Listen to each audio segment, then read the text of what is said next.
From the Intellifluence headquarters in sunny Scottsdale, Arizona, this is the Intellifluence Influencer Spotlight. In each episode, we sit down with an influencer from our network and we discuss their background as well as their unique approach to influencer marketing. Carolina Millan is an entrepreneur, public speaker, content creator, and marketing coach based in Chile. Carolina loves traveling the world, making videos, and working from her computer.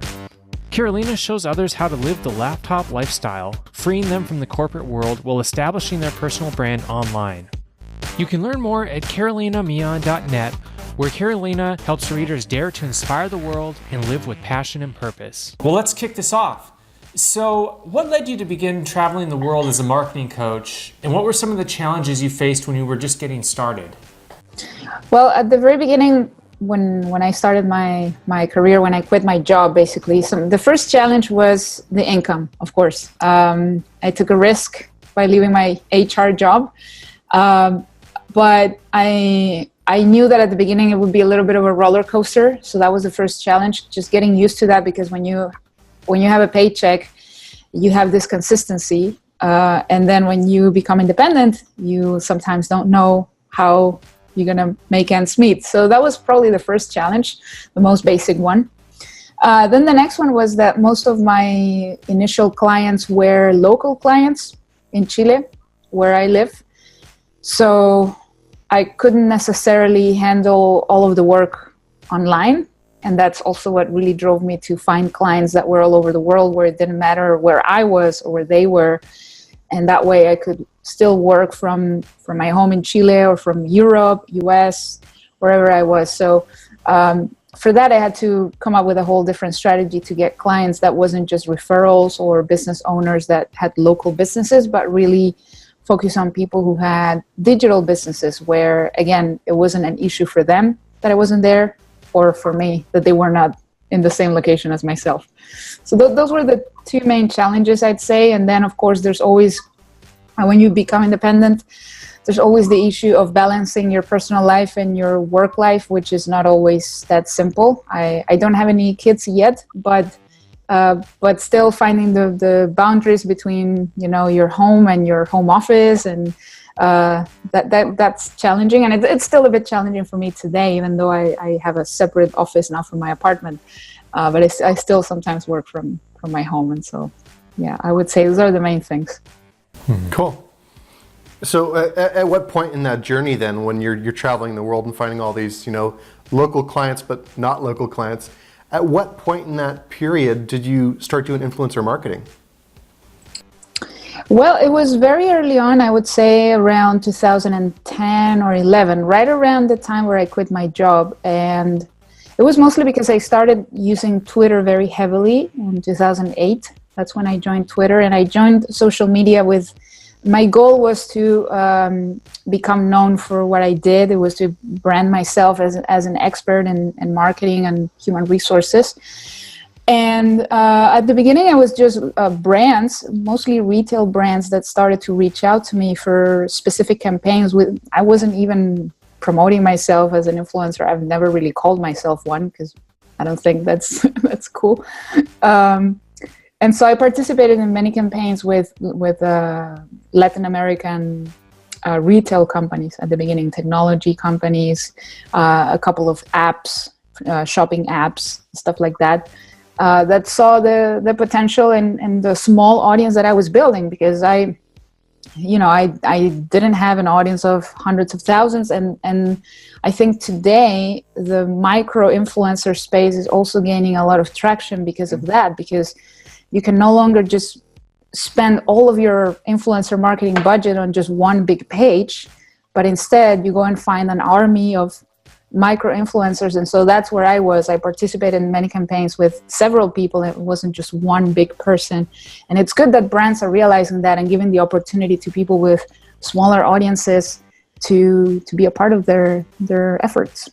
Completely agree. Yeah, I love that you brought up micro influencers. They are effective. We love them. Yeah. And then, can you describe influencer marketing in Chile in terms of popularity and perception?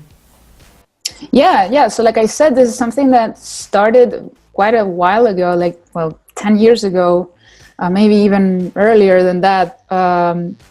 I think brands started to see it very early on as an advantage over just going with radio advertising or TV advertising. They still do it, obviously, but they started to expand their vision and really see social media as something that they could take more seriously. And many times the ROI can be measured. I mean, not every time, but many times it's even easier to measure the ROI of an influencer marketing campaign than, you know, a billboard on the highway, where you don't exactly know who went to your website because of that specific billboard. But I remember many of the campaigns I participated in, they would give me a specific tracking link, and that made it very easy for the brand to know if I was bringing any clicks at all or not, and if any sales resulted from it. So I think in Chile, they started doing that very early on, even earlier than our neighboring countries, where when I speak to people from Argentina or Peru or Bolivia or mostly those countries, they tell me that they are still very far in terms of the use of social platforms for marketing and branding. So, and even today, like I see that the influencer marketing locally is still very strong. I remember 2012, DirecTV contacted me, the local DirecTV in Chile, to participate in a campaign for what was it, 2012? It was not the World Cup, the Olympics, I think. Was that? Yeah, London. And so it was really cool because they invited me to this event, and it was not like they gave me money. They gave me the opportunity to share with some of our athletes. So I went to this lunch, and there were some of our Chilean athletes that were going to compete in the Olympics. So that was really cool. I got to meet other influencers, and then they gave me free DirecTV, which I still have for free today. Wow. So yeah, indirectly they give me money because I'm not paying for my DirecTV subscription. But yeah, so that's cool. Like those are the kind of things that they do. They invite you to parties, and some brands will pay you to tweet, of course. But I see it as not just the money, but also the, you know, having the experience to be at places and share with people that otherwise you wouldn't have access to. That's interesting. You mentioned DirecTV. Because we usually like to ask at some point in the interview, like what an influencer's favorite brand experience was. Is that your favorite? Or like, do you have other, you know, retail brands that you just had like a phenomenal experience with? I think that was definitely my favorite because they invited me to several events, and they really nurtured the relationship with the influencers that they picked. Another fun one was, I remember Volvo invited me to the launch of one of their cars a couple of years ago. That was also very cool. And even DirecTV then invited us to another party. So I would say those are the most memorable ones, because other brands that I've worked with have mostly just, hey, we want you to tweet this and here's some money, and not really focusing on nurturing the relationship like these other brands did. Right. And then as part of your coaching description on your website, you help people get rid of the limiting beliefs that keep people from getting what they want and deserve. So as an example, what's a common limiting belief? And can you give an overview of how you help people overcome it? Just briefly, obviously they have to do your course, but... Yes, of course. Well, I work with a lot of entrepreneurs, mostly, who, you know, they have an idea, they have something that they're passionate about, and they want to build an online business around it. And many times, like, one of the most limiting beliefs that I see people have is, you know, I don't have any experience. Why would anybody buy from me? Or why will anyone go with me or consume my content when there is so and so who is more successful, better, prettier, younger, etc. So what I tell people is, listen, I'm from Chile, right? And I got a lot of clients from the USA and Europe. Why would they work with somebody who lives in a developing country? And most people think we're a third world country, but why would they work with me, right, when they could work with someone in the US or in Europe, right? It's because they found something in me that they could relate to. And it didn't matter where I was from, or that my English was not perfect, or that it wasn't my first language. So it's the same thing for you. Somebody is going to relate to you more than some superstar that seems impossible to reach.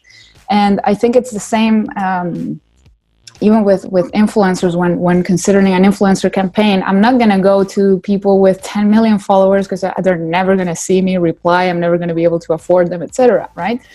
So that's why it's important that there are other people who are more reachable, who are more approachable, who are relatable, and that's something that we all have as an advantage versus people who are more successful, who are playing at a different level, but they can no longer work one-on-one with somebody. They can no longer give their undivided attention to somebody, and you can. And so that helps people see that and understand that, oh, okay, so I do have something to give. Even with all this beliefs or disadvantages that I think I have.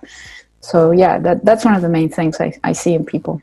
Oh, very nice. And then 19 years ago, I had the opportunity to go to Chile, spend some time in Santiago, La Serena. Nice. It's beautiful. I could not get over the sheer size of Santiago. And then your wines are so underrated too, Chilean wine. I always give it to people. And I own many of them. Yeah. Yeah, and everyone loves it. Where'd you get this? It's Chilean wine. They love it.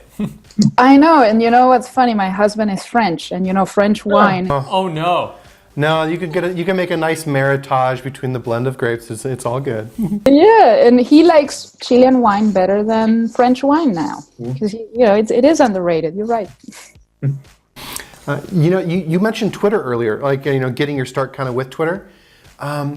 Would you say it's your favorite network, or like if you had to choose now that it's 11, 12 years later, what network would you pick if you could only work on one?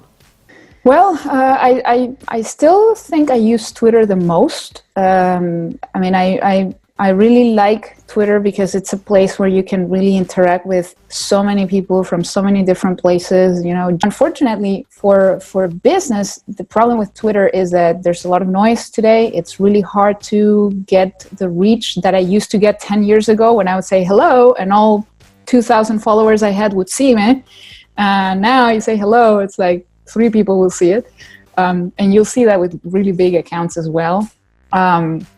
But I think if I had to choose one, I would probably go with Twitter because I know that it will allow me to meet more people, get more business contacts eventually. And it's the network where I go to know what's happening in the world. So if I didn't have access to any other internet tool, I know I just go on Twitter and I know what's going on in the world. If there's anything important, I'll find out on Twitter. So yeah, it's still my favorite. Nice. And then according to your site, you're committed to impacting at least 1 million lives. So do you have an estimate at where you're at right now in terms of reaching that number? I would say I'm still pretty far. Yeah. Got a lot of time, so. Yes. That's the other thing that comforts me. I know that I still got a lot of time. I follow people like Gary Vee, who is always talking about that, about being patient, about how much time we have. When I see people who are 19 or 20 years old complaining that, oh my God, I'm getting so old, I'm like, I want to strangle you because you don't know how much time you have. You're so young. You're not old. I'm not old. You guys are not old. Yeah, we have a lot of time. So because I've been focusing mostly on doing one-on-one work with clients the last couple of years, it's obviously difficult to help 1 million people one-on-one. So part of my projects for this year and the coming years is create more group environments where I can train more people on a group format, one-to-many format and not just one-on-one. But I love working with people one-on-one. I'm here in Miami. I'll be meeting a client here during this weekend.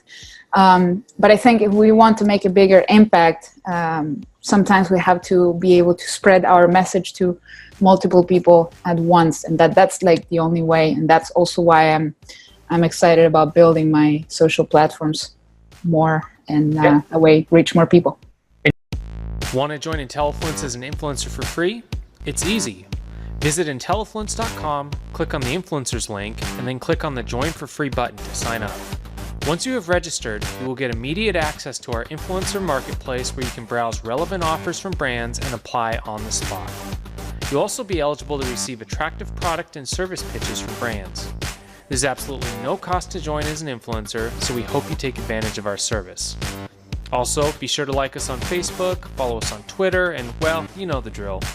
Until our next episode, keep being awesome.